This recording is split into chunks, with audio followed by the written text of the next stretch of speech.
ನಮಸ್ಕಾರ ಸ್ನೇಹಿತರೆ, ನಾನು ಇವತ್ತಿನ ತರಗತಿಯಲ್ಲಿ PU ಉಪನ್ಯಾಸಕರಿಗೆ ಸಂಬಂಧಪಟ್ಟಿರ್ತಕ್ಕಂತಹ ಸಬ್ಜೆಕ್ಟ್ ವೈಸು ಎಷ್ಟು ಹುದ್ದೆಗಳಿಗೆ ನೋಟಿಫಿಕೇಶನ್ ಆಗುತ್ತೆ ಮತ್ತು ಖಾಲಿ ಇರತಕ್ಕಂತಹ ಹುದ್ದೆಗಳ ಸಂಖ್ಯೆ ಬಗ್ಗೆ ನಾನು ಹೇಳ್ತಾ ಹೋಗ್ತೀನಿ.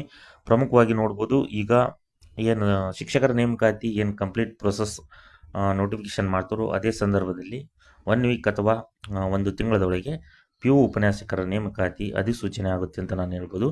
ಸೊ ಯಾರೇ ಸ್ಟಡಿ ಮಾಡ್ತಿದ್ರು ದಯಮಾಡಿ ನೀವು ಕಂಟಿನ್ಯೂ ಆಗಿರ್ತಕ್ಕಂತಹ ಅಧ್ಯಯನವನ್ನು ಮಾಡಿ. ಜೊತೆಗೆ PU ಲೆಕ್ಚರ್ಸ್ಗೆ ಸಂಬಂಧಪಟ್ಟಿರ್ತಕ್ಕಂಥ ಏನಾದರೂ PDF ನೋಟ್ಸ್ ಬೇಕಾದರೆ ಸಬ್ಜೆಕ್ಟ್ ವೈಸು ನಮ್ಮ ಈ ಸಬ್ಜೆಕ್ಟ್ ವೈಸು PDF ನೋಟ್ಸ್ ಇದ್ದಾವೆ. ಸೊ ಯಾರ್ಯಾರು ಈಗ ಹೊಸದಾಗಿ ನೋಡ್ತಿದ್ರು ಎಲ್ಲ ಸ್ನೇಹಿತರು, ಈಗ PU ಲೆಕ್ಚರ್ಸ್ಗೆ ಓದ್ತಿದ್ರು ಎಲ್ಲ ಸ್ನೇಹಿತರು PDF ನೋಟ್ಸ್ ತಗೊಂತಿದ್ದಾರೆ. ಸೊ ಯಾರ್ಯಾರು ಈಗ ಹೊಸದಾಗಿ ನೋಡ್ತಿದ್ರು ಅವರು PDF ನೋಟ್ಸ್ಗಳನ್ನು ತಗೊಳ್ಳಿ ಅಂತ ಹೇಳ್ತೀನಿ. ಇದಕ್ಕೆ ಸಂಬಂಧಪಟ್ಟಿರ್ತಕ್ಕಂಥದ್ದು PU ಉಪನ್ಯಾಸಕರ ನೇಮಕಾತಿಗೆ ಸಂಬಂಧಪಟ್ಟಿರ್ತಕ್ಕಂಥದ್ದು ವಿಷಯವಾರು ಸಬ್ಜೆಕ್ಟ್ ವೈಸ್ ಎಷ್ಟು ಹುದ್ದೆಗಳಿಗೆ ನೋಟಿಫಿಕೇಶನ್ ಆಗುತ್ತೆ ಅನ್ನೋದ್ರ ಬಗ್ಗೆ ನಾನು ಹೇಳ್ತಾ ಹೋಗ್ತೀನಿ. ಅದರಲ್ಲಿ ಮೊದಲು ಕನ್ನಡಕ್ಕೆ ಸಂಬಂಧಪಟ್ಟಿರ್ತಕ್ಕಂಥದ್ದು 123 ಹುದ್ದೆಗಳಿವೆ. English 145, commerce 150, economics 147, history 127, geography 51 ಹುದ್ದೆಗಳಿಗೆ ನೋಟಿಫಿಕೇಶನ್ ಆಗುತ್ತೆ ಅಂತ ನಾನು ಹೇಳ್ಬೋದು. ನೆಕ್ಸ್ಟ್ ಸಂಬಂಧಪಟ್ಟಿರ್ತಕ್ಕಂಥದ್ದು ಪೊಲಿಟಿಕಲ್ ಸೈನ್ಸ್ಗೆ 54 ಹುದ್ದೆಗಳಿಗೆ ನೋಟಿಫಿಕೇಶನ್ ಆಗುತ್ತೆ.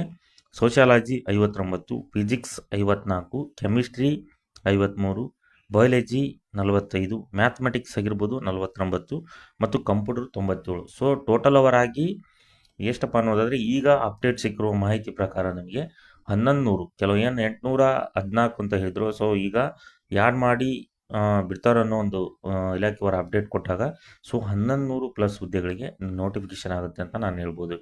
ಯಾಕಂದರೆ ಈಗ PU ಲೆಕ್ಚರ್ಸು ಕೂಡ ಭಾಳ ದಿನದಿಂದ ನೋಟಿಫಿಕೇಶನ್ ಆಗಿಲ್ಲ. ಸೊ ಭಾಳ ಆಸ್ಪಿರೆಂಟ್ಸ್ ಏನಿದ್ರೆ ಸೊ ಸಬ್ಜೆಕ್ಟ್ ವೈಸು ಸ್ಟಡಿ ಮಾಡ್ತಿದ್ದಾರೆ ಅಂತ ಹೇಳ್ಬೋದು. ಹಾಗಾಗಿ ಇದಕ್ಕೆ ಸಂಬಂಧಪಟ್ಟಿರ್ತಕ್ಕಂಥದ್ದು ಈ ಹುದ್ದೆಗಳಿಗೆ ಇಷ್ಟು ನೋಟಿಫಿಕೇಶನ್ ಅಂದಾಜು ನೋಟಿಫಿಕೇಶನ್ ಆಗುತ್ತೆ ಅಂತ ಹೇಳ್ಬೋದು. ಸೊ ಅಲ್ಲಿ ನೋಡ್ಬೋದು 1100 ಪ್ಲಸ್ ಹುದ್ದೆಗಳಿಗೆ ಈಗ ಅಪ್ಡೇಟ್ ಬಂದಿರತಕ್ಕಂಥ ಮಾಹಿತಿ ಪ್ರಕಾರ ಇಷ್ಟು ಹುದ್ದೆಗಳಿಗೆ ನೋಟಿಫಿಕೇಶನ್ ಆಗುತ್ತೆ ಅಂತ ನಾನು ಹೇಳಿದೆ. ಸೊ ಹಲವಾರು ರೀತಿಯಾಗಿರ್ತಕ್ಕಂಥ ಕೆಲವೊಂದು ವಿಡಿಯೋದಲ್ಲಿ ನಾನು ಅಪ್ಡೇಟ್ ಮಾಡ್ತಾ ಹೋಗಿದ್ದೀನಿ. ಸೊ ಇನ್ನು ಹೆಚ್ಚಿಗೆ ಕೂಡ ಆಗ್ಬೋದು, 1100 ಪ್ಲಸ್ ಆಗ್ಬೋದು, ಅಥವಾ ಏನಾದರೂ ಸ್ವಲ್ಪ ಕಡಿಮೆಗಳು ಪೋಸ್ಟ್ ಕೊಟ್ಟರೆ ಸ್ವಲ್ಪ ಕಡಿಮೆನೂ ಕೂಡ ಆಗ್ಬೋದು. ಹಾಗಾಗಿ ಇವು ಸಬ್ಜೆಕ್ಟ್ ವೈಸು ಇರ್ತಕ್ಕಂಥ ಇಷ್ಟು ನೋಟಿಫಿಕೇಶನ್ ಆಗುತ್ತೆ ಅನ್ನೋದ್ರ ಬಗ್ಗೆ ನಾನು ಹೇಳ್ತಾ ಹೋಗಿದ್ದೀನಿ. ಹಾಗಾಗಿ ಯಾರ್ಯಾರು ಸ್ಟಡಿ ಮಾಡ್ತಿದ್ರು PU ಲೆಕ್ಚರ್ಸ್ ನೇಮಕಾತಿಗೆ ಸಂಬಂಧಪಟ್ಟಿರ್ತಕ್ಕಂಥದ್ದು ಎಲ್ಲ ಸ್ನೇಹಿತರು ನೀವು ಕಂಟಿನ್ಯೂ ಆಗಿರ್ತಕ್ಕಂಥ ಅಧ್ಯಯನವನ್ನು ಮಾಡಿ.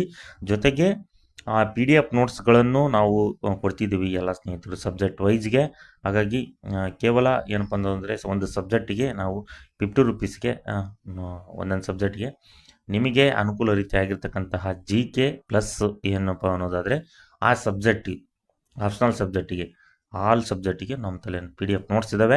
ಕೇವಲ 50 ರುಪೀಸನ್ನು ಹಾಕಿ ನೀವು ಏನು ತೆಗೆದುಕೊಳ್ಬೋದು ನೋಟ್ಸ್ ಅಂತ ಹೇಳ್ತೀನಿ.